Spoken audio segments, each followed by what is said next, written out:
Alright, today I'm going to show you guys how to switch out a compressor. Now, this is not a do-it-yourself repair. It does require some special equipment. Not some, quite a bit actually. The first thing that I did, I evacuated all of the freon out of the system, and I have a recovery pump that I just clip my special clamper thingies on, and I turn the pump on and it sucks all the freon out. So once the system is properly discharged, the next step is to loosen the bolts that mount the compressor. So I already removed all that. The next step I did was to remove the start device, which you just kind of pry it off the compressor. Don't give it too much because they're kind of fragile.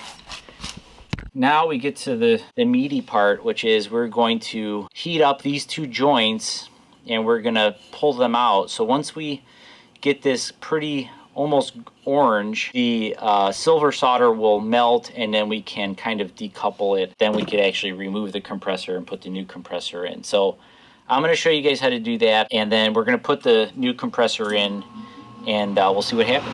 Okay, so I'm going to use my torch, and I got a pretty fancy tip on my torch. I guess it's called a micro torch. But anyways, it shoots the flames that way and that way, so it makes like kind of like an X. It helps focus the flame. When you're in the back fridge compartment, you don't want a big flame because it's going to hit the back wall of the fridge and it'll cause the foam to expand, and basically you'll set things on fire. So that's what we want to avoid. When I get this red hot, we're going to use a pair of channel locks. We're going to remove the joint, let it cool down, and then it should be fine. It's always good practice to have a nice wet rag with you just in case. So here we go.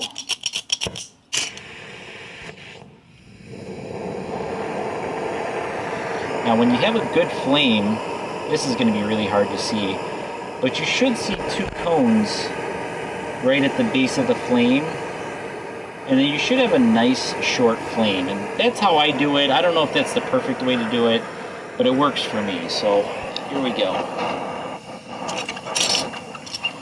So we just kind of want to go in a back and forth until we heat up this pipe, and it's going to start to glow. Now the trick is not to overheat it because you'll burn a hole in it. You want to hit the kind of the joint, and there we go. This one's not going to come out that easy. There we go. Got that fire. Now we're going to do the second joint.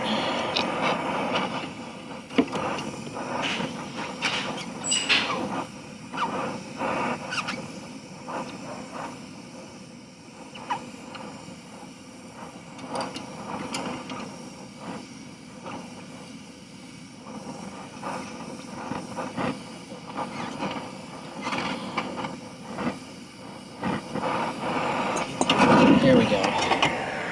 Fire! That's a little excess oil that made it through the suction line. It was probably when I moved that fridge. It's kind of to be expected. You know, don't be alarmed by it. I'm gonna wait a few minutes and then I'll be ready to remove the compressor. Okay, so I got the new compressor in.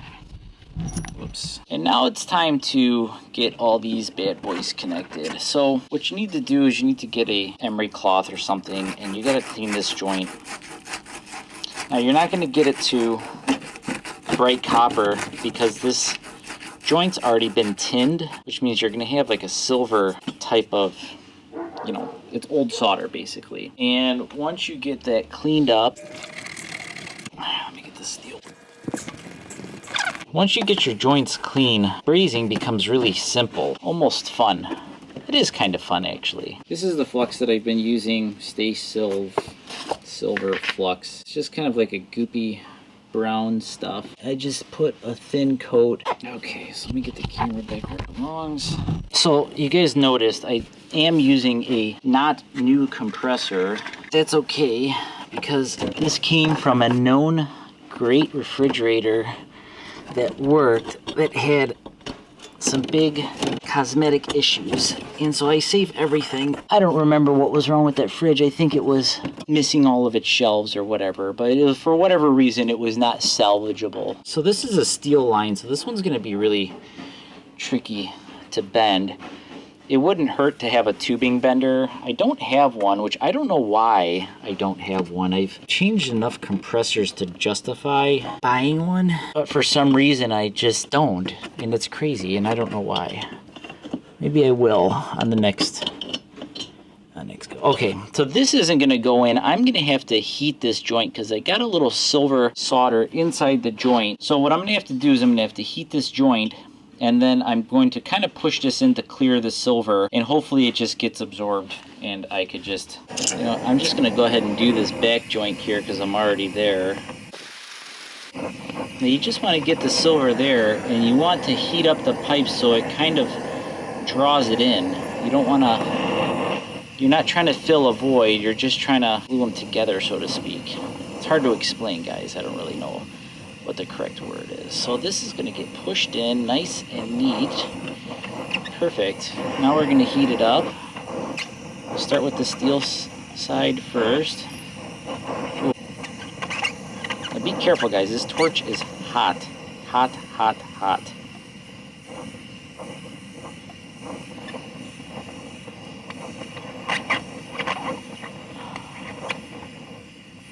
Oops. Oh, shit. That happens. Beautiful. So, you know you got the joint really good when you don't have big goobers of silver. You just have a nice, tight joint. And cleaned up, this will look a lot better. But nobody's looking back here anyway, so. The next step is we're going to check our work, which means that we're going to pressurize this system with nitrogen, and we're going to check for leaks.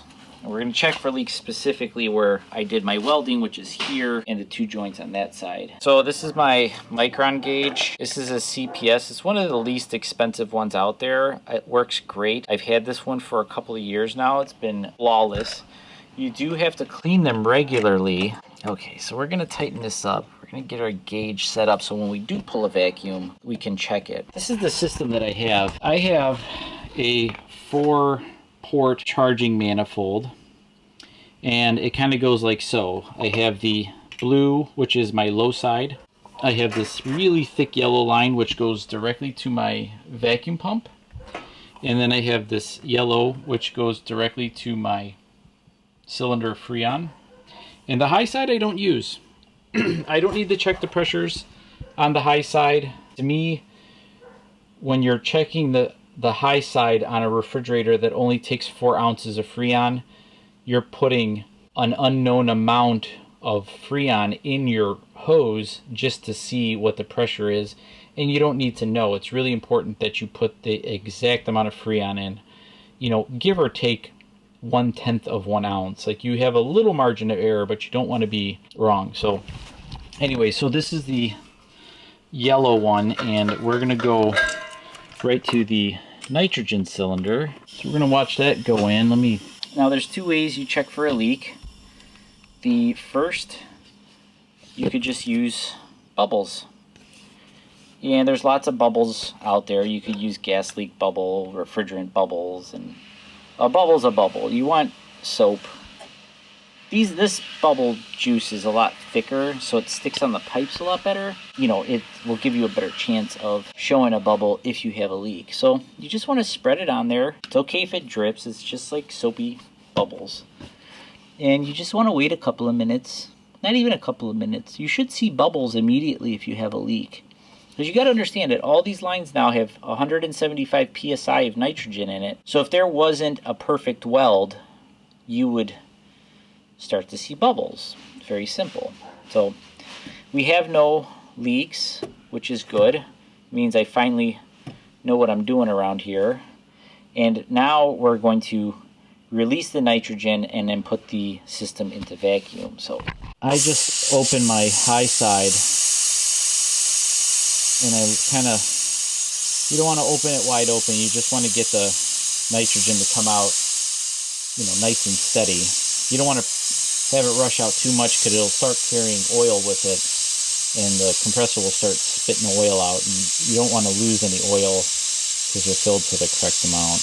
And we're going to hook it back up to our refrigerant can, because all of this is going to go into vacuum once I turn the vacuum pump on. We're going to turn on the vacuum pump.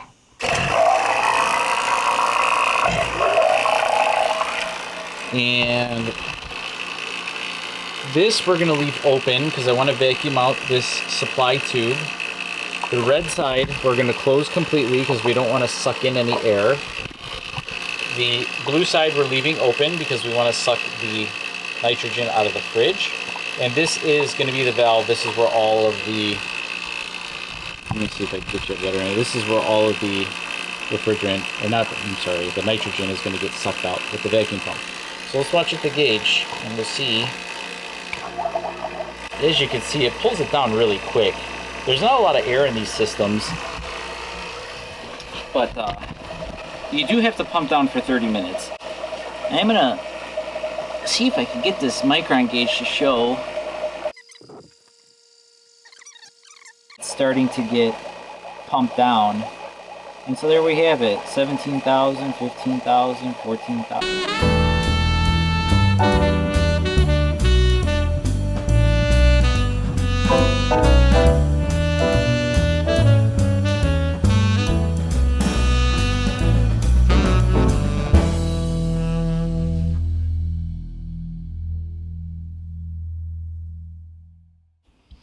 Okay, so we got pretty close to 500 microns. I got to about 520, which is kind of within the realm of okay.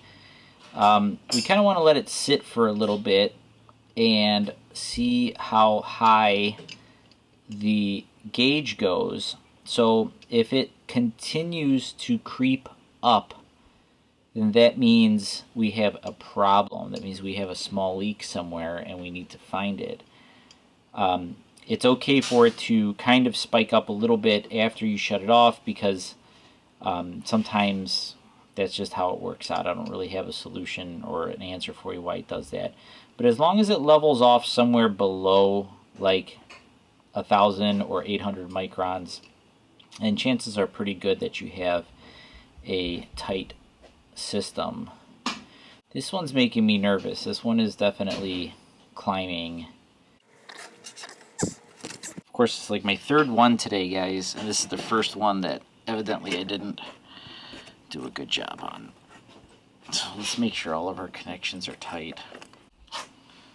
Alright, so I think my steel joint is goofed up. So I'm going to rebraze it and see what if I could get this leak to go away.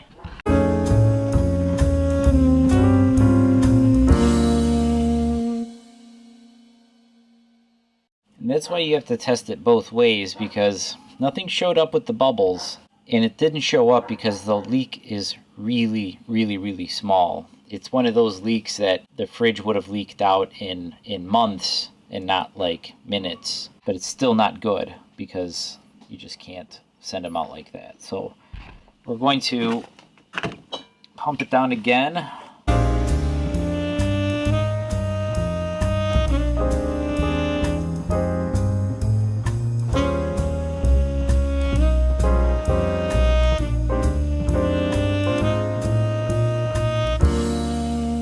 So I ended up having to cut this, and I'll show you the piece that I cut out. Look at that. What a terrible, terrible braze job. So I ended up having to cut the pipe completely so I could get a piece of clean steel, got it down to bare metal. I cleaned up this joint, and I finally got a nice tight braze. So I was able to pump down to just a tad under 400 microns, and it is holding under 500 microns, which is fantastic. So we're finally ready to recharge this thing. Finally. That's the problem with changing a compressor. It doesn't always go really well. Sometimes you get these complications, or if you are in a rush and you don't clean the pipes good enough, the braze doesn't stick and it just floats on the top of the pipe and you don't get a good seal. So it's definitely not something I would recommend as a DIY repair. Okay, so we're ready finally. Everything's good to go. So what I do is I get my can open and I have it on a scale. This is a refrigerant scale. And then we start the scale and we zero it out. So now it's getting a reading of 0. The proper charge for this particular fridge is 5.64 ounces. So we're going to do 5.7 just because I don't get that crazy with it. So it's going to take the first couple of ounces pretty easy because it's in vacuum, at which point we're going to start the fridge and the compressor should suck in the balance, and we're just going to shut it off right in time. So we just make sure that we're at 0. Don't move any of the hoses. We're going to turn it on and open the valve. And we're just going to watch the gauge.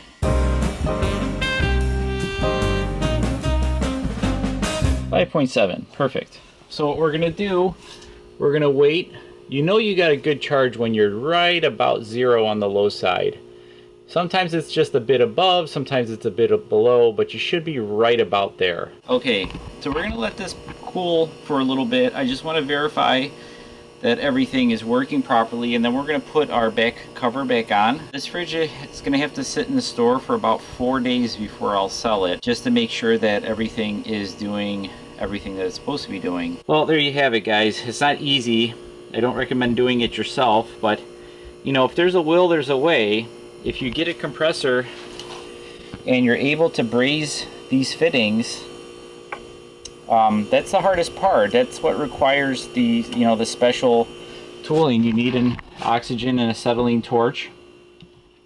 You need a can of freon. You need a vacuum pump, a scale, a bottle of nitrogen, and then the micron gauge. Because the micron gauge is really the way you could tell if you got a nice, tight refrigerant system. So hopefully this works out. This one was a real pain in the butt. Yesterday I did 3 compressors, and this was my 4th one, and I was on a roll. Everything went smoothly, and then I said, you know what? This would be a perfect video. The 4th one was the most difficult one. This took me 3 hours to do. I guess that's how it goes. So I hope you guys enjoyed the video. Don't forget to like and subscribe if you haven't already. If you have any recommendations for any other how-to or repair videos, leave a comment below and let me know. I'll try and do them. Thanks.